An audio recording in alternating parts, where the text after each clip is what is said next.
What's going on, guys? It's TheMightyDart13 back again, and these are my notes for Hungary. Now, this is before the race had even begun. News came out that former Ferrari chairman Sergio Marchionne has died after a short illness, age 66, and obviously there was a minute silence before the race. Ferrari had black bands on their car.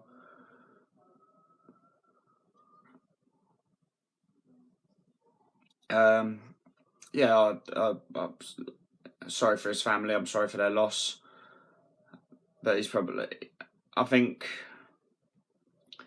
with that race though, the practice session, Ferrari and Red Bull were just knocking it out of the park. Merc were nowhere to be seen. And then in qualifying, we had a wet session where the Mercs came into their own and won, and came, I think it was 1-2.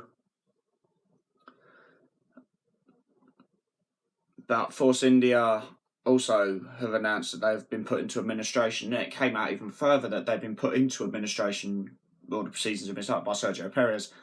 And everyone thought, wow, you know, he's really money driven, this, that, and the other. And then he came around and said, no, the team asked me to, because in that way he's serving the team. Obviously, we now have our 3-week summer break where places shut down for the summer.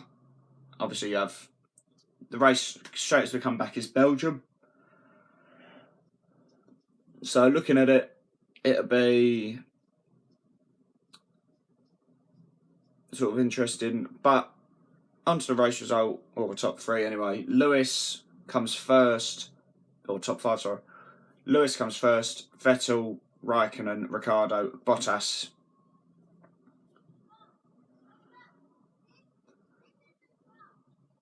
But Hamilton straight off the start, he just lights went out and he went bang. He was gone.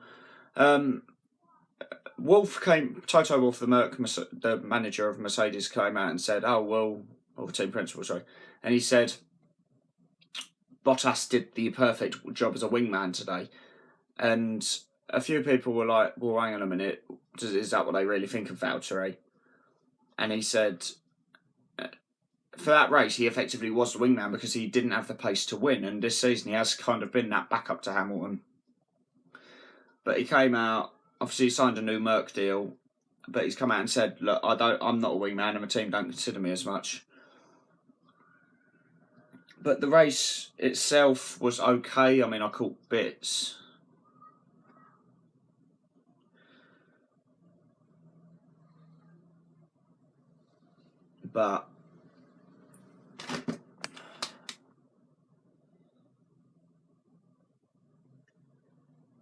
But no, overall it's kind of, Bottas didn't have the best race anyway because he did a good job. His sides were dead and he was holding up Vettel, and then Vettel went up his inside and they made contact, no penalty given to Bottas, and then same thing happened. Ricciardo went round his outside a few laps later and Bottas just locked up and just went bang into him. Neither car retired. Bottas was given a time penalty at the end. Personally,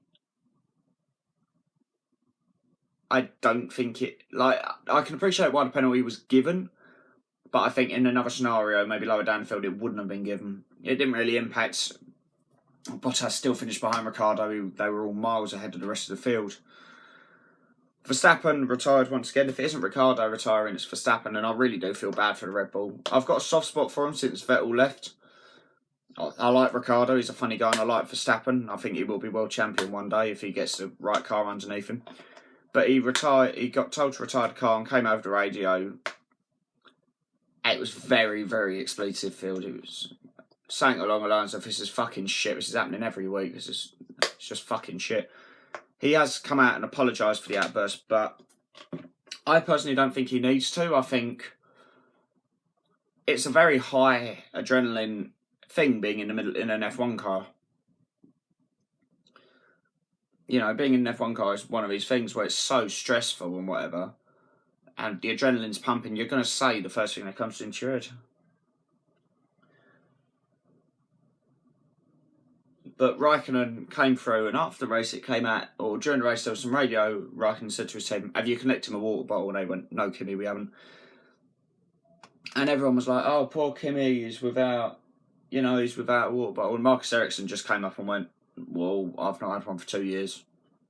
Which led to a lot of memes of him being like, oh my God, well, look at him. He's, you know, he's this, that, he must be thirsty, and everyone taking a piss. It just shows that being a taller driver, and I think Ocon's the same, Esteban Ocon. Next season, they're changing things so that taller drivers are not penalised for being heavier. Because that's just dangerous. Like, look at, I mean, right, take Singapore, for example.